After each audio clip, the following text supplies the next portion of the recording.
Assalamualaikum warahmatullahi wabarakatuh. Saya perwakilan dari kelompok C. Di sini kami akan mempresentasikan tentang laporan arus kas yang merupakan tugas video week 6 chapter 16.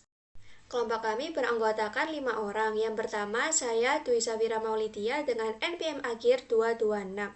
Yang kedua, Dani Dia Naizala Fauzi dengan NPM akhir 248.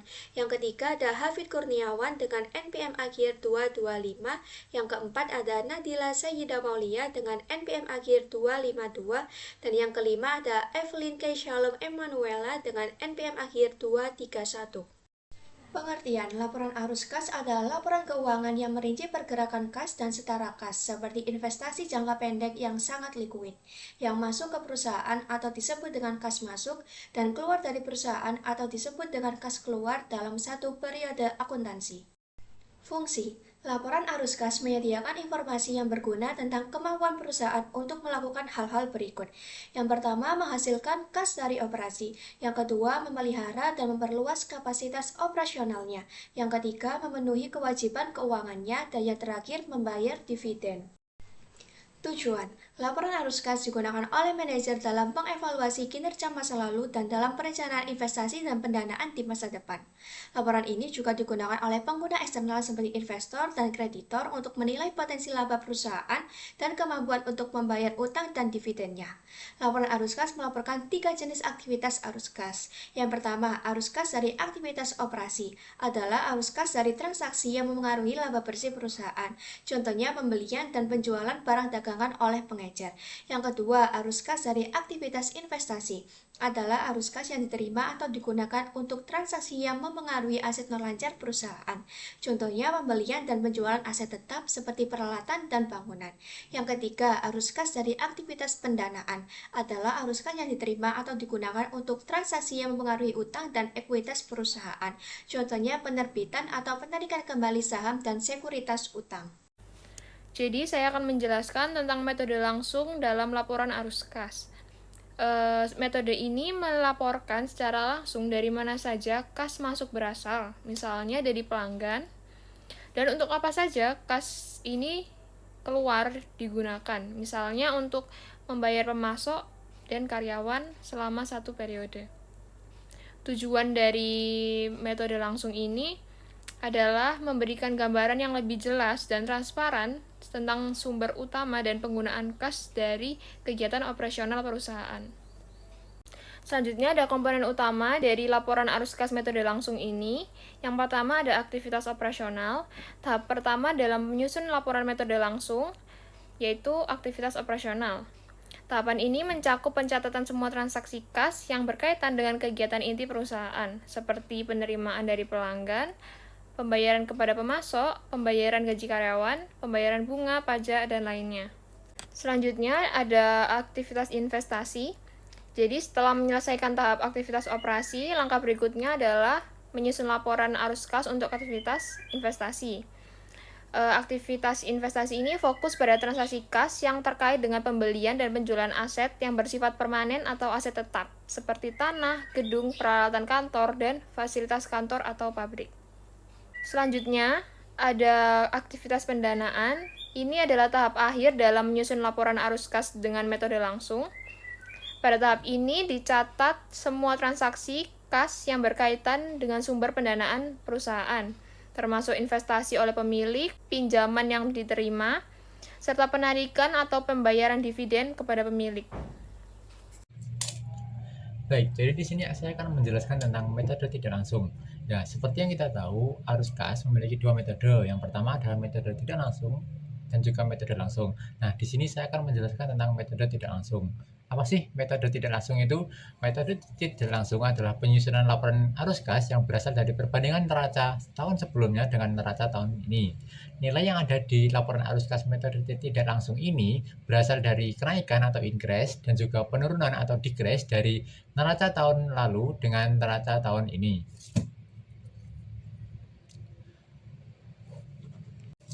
Baik, di sini adalah komponen dari laporan arus kas metode tidak langsung. Nah, komponennya ada 3, yaitu 1 aktivitas operasi, 2 aktivitas investasi, dan yang ketiga adalah aktivitas pendanaan. Nah, Aktivitas operasi adalah aktivitas yang terdiri dari laba bersih dari perusahaan tersebut. Setelah itu dilakukan penyesuaian non-kas seperti akumulasi penyusutan dan juga cadangan kerugian piutang, dan kenaikan atau penurunan dari aset lancar seperti piutang usaha atau piutang dagang, dan juga utang lancar atau utang jasa dan utang dagang. Nah, selanjutnya adalah aktivitas investasi. Aktivitas ini mencakup kenaikan atau penurunan dari aset tetap. Jadi nominalnya berasal dari pembelian atau penjualan dari aset tetap seperti tanah, kendaraan, peralatan, dan lain-lain. Dan yang ketiga atau yang terakhir adalah aktivitas pendanaan. Aktivitas ini menyajikan kas yang diterima atau dikeluarkan untuk pendanaan atau modal dan utang jangka panjang. Nah, maksud dari pendanaan atau modal ini adalah seperti pembayaran dividen dan utang jangka panjang seperti penerimaan kas dari pinjaman bank atau obligasi. Nah, metode tidak langsung ini hasilnya sama dengan metode langsung. Nah, jadi teman-teman, komponen yang termasuk ke dalam cash flow dengan metode langsung itu segala bentuk kas yang diterima dari customer maupun kas yang dibayarkan untuk merchandise, lalu untuk beban, lalu untuk pajak dan lain sebagainya. Nah, di sini ada contoh studi kasus dari cash flow dengan metode langsung. Sebenarnya ini jadi satu ya teman-teman, gabung, cuman emang saya pisahin biar cukup satu slide. Nah, ini bisa dilihat ada cash flow from operating activities, jadi kas yang didapat dari operasional perusahaan. Lalu ada cash flow from use for investing activities, itu biasanya buat kayak beli tanah, lalu beli bangunan, seperti itu. Lalu ada cash flow from use for financing activities, jadi kayak biasanya buat beli-beli bahan baku atau stok gitu. Lalu ada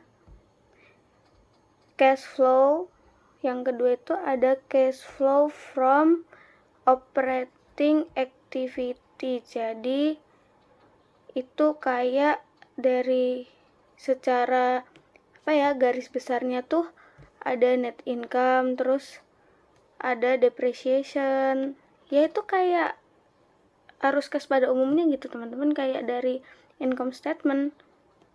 Cuman memang ini tuh lebih rinci dan lebih transparansi aja gitu. Di slide selanjutnya, kita akan belajar lebih lanjut mengenai laporan arus kas dengan metode tidak langsung dengan sebuah studi kasus. Studi kasus di sini adalah dari perusahaan Rundel Inc., yang dimana laporan arus kas dengan metode tidak langsung itu dimulai dari laba bersih yang diperoleh dari laporan laba rugi. Dalam kasus Rundel Inc., laba bersih tahun 20Y8 sebesar 108.000, kemudian laba bersih tersebut disesuaikan dengan item-item non-kas, seperti penambahan depresiasi sebesar 7.000 karena tidak melibatkan arus kas, dan pengurangan keuntungan penjualan tanah sebesar 12.000 karena bukan bagian dari aktivitas operasi. Lalu selanjutnya, dilakukan penyesuaian terhadap perubahan akun-akun lancar dari neraca komparatif. Kenaikan piutang sebesar 9.000 mengurangi kas, penurunan persediaan sebesar 8.000 menambah kas, lalu penurunan utang usaha sebesar 3.200 mengurangi kas, kenaikan beban akrual sebesar 2.200 menambah kas, serta penurunan utang pajak sebesar 500 mengurangi kas. Setelah semua disesuaikan, diperoleh arus kas bersih dari aktivitas operasi sebesar 100.500. Kemudian, aktivitas investasi menunjukkan adanya penerimaan kas dari penjualan tanah sebesar 72.000, pembelian tanah sebesar 15.000, dan pembelian gedung sebesar 60.000, sehingga totalnya menghasilkan arus kas bersih dari investasi sebesar minus 3.000. Untuk aktivitas pendanaan terdapat penerimaan kas dari penerbitan saham sebesar 48.000, pembayaran obligasi sebesar 50.000, serta pembayaran dividen sebesar 24.000, menghasilkan arus kas bersih dari pendanaan sebesar minus 26.000. Jika seluruh aktivitas dijumlahkan, maka terjadi kenaikan kas sebesar 71.500 dari saldo awal kas 26.000 menjadi saldo akhir kas 97.500 yang sesuai dengan laporan neraca. Secara keseluruhan, metode tidak langsung itu menekankan pada penyesuaian laba bersih terhadap item non-kas dan perubahan akun operasi untuk menunjukkan arus kas dari aktivitas operasi, lalu dilanjutkan dengan aktivitas investasi dan pendanaan untuk mendapatkan total perubahan kas selama periode berjalan. Sekian presentasi dari kelompok C. Kiranya apa yang telah kami sampaikan dapat bermanfaat bagi kami dan kalian semua. Dan apabila selama presentasi kami melakukan kesalahan pada tutur kata maupun perbuatan, kami meminta maaf sebesar-besarnya. Wassalamualaikum warahmatullahi wabarakatuh.